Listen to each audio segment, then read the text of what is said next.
السلام علیکم ناظرین، آج ہم بات چیت کریں گے پرائم منسٹر عمران خان کے خلاف تحریک عدم اعتماد اور سپریم کورٹ میں ہیئرنگ کے حوالے سے دونوں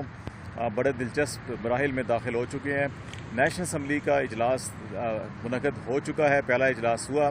اگرچہ رکن قومی اسمبلی پی ٹی آئی کے انتقال کر گئے تو فروری میں ان کی وجہ سے آج کے اجلاس کی کارروائی محض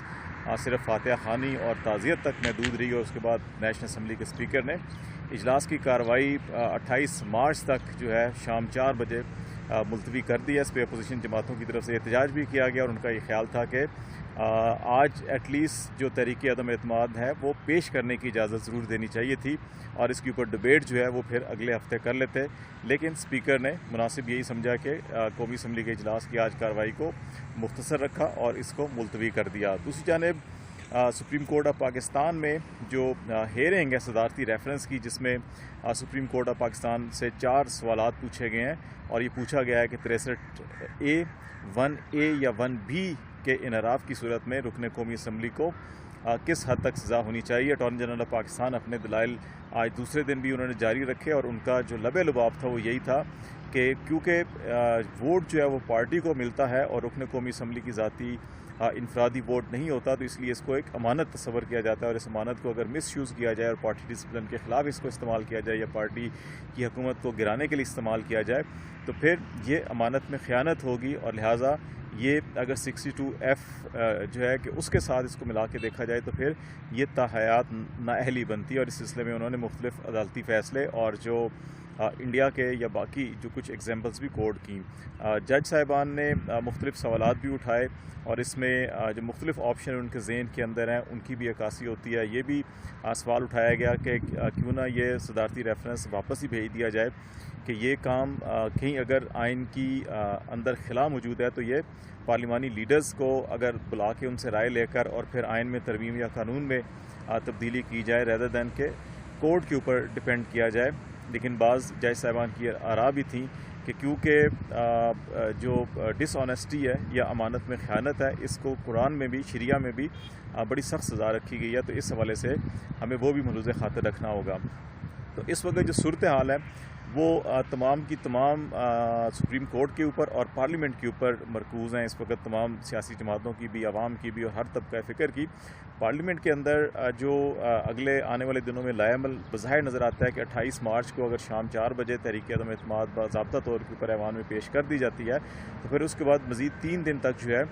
اس پہ ڈبیٹ کی جا سکتی ہے نیشنل اسمبلی کے اندر، 28 مارچ 29 اور 30 کو۔ تو 31 مارچ سے پھر آگے 4 دن جو ہیں وہ تصور ہوں گے جن 4 دنوں میں کسی بھی دن اسپیکر نیشنل اسمبلی جو مناسب سمجھیں گے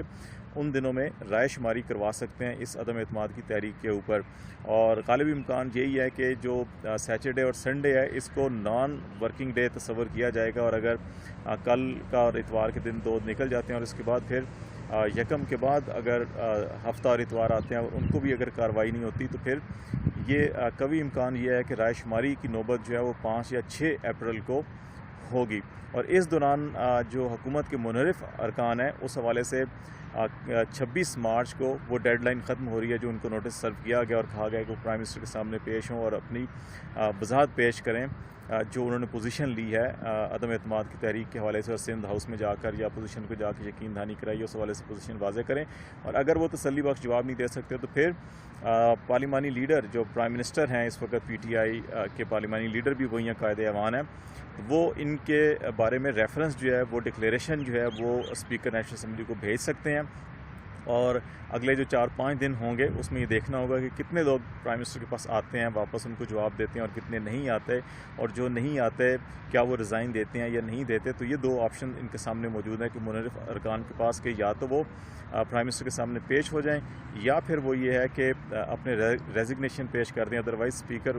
جو ہے ان کا reference election commission of Pakistan کو بھیج سکتے ہیں۔ اور غالب امکان یہ ہے کہ اسپیکر جو ہے کہ یہ ریفرنس شاید انہی دنوں میں بھیجیں جن دنوں میں رائے شماری کروائی جا رہی ہو، تاکہ اگر الیکشن کمیشن سے ہوتے ہوئے بذریعہ سپریم کورٹ کوئی اس کی سماعت بھی کی جائے تو وہ عدم اعتماد کے دن گزر جائیں، اور اس کے بعد جو بھی فیصلہ ہے دیکھا جائے گا، اور اگر عدم اعتماد کے دن گزر جاتے ہیں تو پھر پرائم منسٹر کے پاس 6 ماہ کا اور کانسٹیٹیوشنل ٹائم ہوگا جس میں ان کے خلاف کوئی کارروائی نہیں کی جا سکے گی، کیونکہ کانسٹیٹیوشن یہی کہتا ہے کہ اگر ایک دفعہ عدم اعتماد پیش کیا جائے اس پہ اوپر رائے شماری ہو جائے کامیابی یا ناکامی کی صورت میں پھر 6 ماہ مزید اس پہ کوئی کارروائی نہیں ہوتی۔ دوسری طرف اگر سپریم کورٹ بھی اٹارنی جنرل آف پاکستان کو ہدایات کی گئی ہیں کہ وہ منڈے کو اپنے دلائل مکمل کر لیں، اس کے بعد جو باقی فریقین ہیں ان کی ریٹرن جوابات بھی آئے ہوئے ہیں، اور ان میں اگر کوئی ایڈیشن کرنا چاہیں گے تو وہ بھی اس میں شامل ہوں گے، اور امکان یہی ہے کہ نیکسٹ ویک کے اینڈ تک، موسٹ پرابلی شاید فرائیڈے تک، سپریم کورٹ بھی اس پوزیشن میں آ جائے کہ وہ اپنی کوئی جو کانسٹیٹیوشنل ڈیسیژن ہے یا جو رائے ہے یا ایڈوائزری رول جو بھی اس کو ہم کہیں ریفرنس کے اوپر اپنا کوئی فیصلہ دے دے گی، اور ان کے فیصلے کی صورت میں اگر کوئی نااہلی کی مدت کا تعین ہو گیا، یا جو 63A(1)(a) ہے جس میں یہ کہا جا رہا ہے کہ جی کوئی پارٹی سے استعفیٰ دیں یا کوئی کسی کے ساتھ شامل ہو جائیں، تو اس صورت میں یہ بددیانتی کریں گے۔ اگر اس کی بھی سزا مقرر کر دی جاتی ہے تو پھر ووٹ سے پہلے بھی پی ٹی آئی کے پاس یہ ایک آپشن موجود ہوگا کہ وہ ان ارکان کو نہال کر سکتے ہیں۔ پھر یہ دیکھنا ہوگا کہ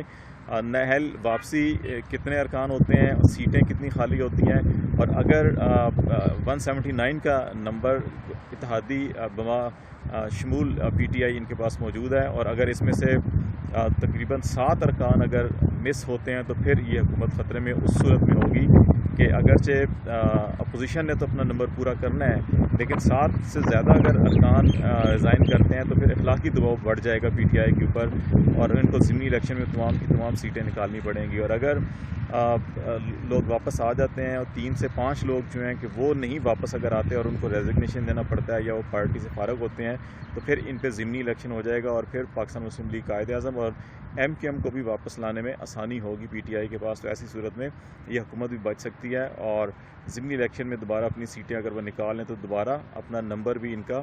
زیادہ متاثر نہیں ہوگا۔ لیکن دونوں صورتوں کے اندر